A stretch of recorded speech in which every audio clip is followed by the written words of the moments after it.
Sindh high court में नाजिम जोखियो कत्ल case में अहम पेशरफ्त अदालत का मरकजी मुलजिम जाम अब्दुल करीम को एटीसी में पेश होने का हुक्म। मरकजी मुलजिम जाम अब्दुल करीम की जमानत में 3 दिन की तौसी। तफ्तीशी अफसर ने चालान एटीसी में पेश कर दिया।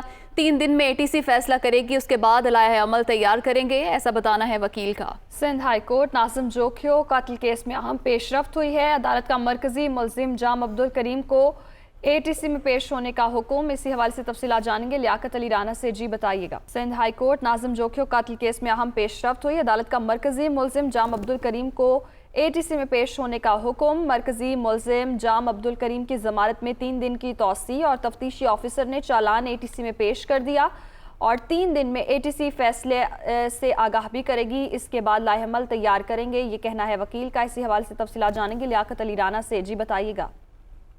देखें, पाकिस्तान पीपल्स पार्टी से ताल्लुक रखने वाले रुकने कौमी असम्बली जाम अब्दुल करीम की सिंध हाई कोर्ट ने आज तक अबूरी जमानत मंजूर की थी। आज जाम अब्दुल करीम अपने वकला के हमरा दोबारा जस्टिस मोहम्मद इकबाल कल्होड़ो के रूबरू पेश हुए तो अदालत ने उनसे सवाल किया कि आप ट्रायल कोर्ट के सामने पेश क्यों नहीं हुए, जिस पर उनके वकील का कहना था कि कल जो तफ्तीशी अफसर है उसने चालान पेश किया है, हमें अभी तक यही नहीं पता कि चालान में क्या है और हमें कहाँ पेश होना है। लिहाजा अदालत से इत्तदा है कि हमारी जो अबूरी जमानत है उसमें तोसी कर दी जाए, जिस पर अदालत ने जाम अब्दुल करीम की अबूरी जमानत में 3 दिन की तोसी करते हुए उन्हें हदायत की कि इंसदाद दहशतगर्दी कोर्ट में वो सरेंडर करें, उनके सामने पेश हों। और इंसदाद दहशतगर्दी कोर्ट को भी अदालत ने हदायत की है कि वो इसकी रिपोर्ट पेश करें।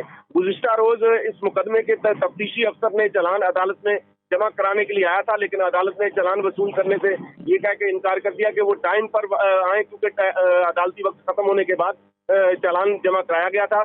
आज दोबारा अदालत ने तफ्तीशी अफसर को इंसदाद दहशतगर्दी कोर्ट में तलब किया है और उन्हें चालान पेश करने का हुक्म दिया है। ज़राए का कहना है कि जाम अब्दुल करीम और उनके भाई रुकने सिंध असम्बली का नाम तफ्तीशी अफसर ने चालान से खारिज कर दिया है और उन्हें बेगुनाह करार दे दिया, लेकिन आज फैसला इंसदाद दहशतगर्दी कोर्ट करेगी कि ये दोनों भाई मुल्ज़िम हैं या नहीं है। जी बहुत शुक्रिया लियाकत अली राना, आपने अपडेट किया।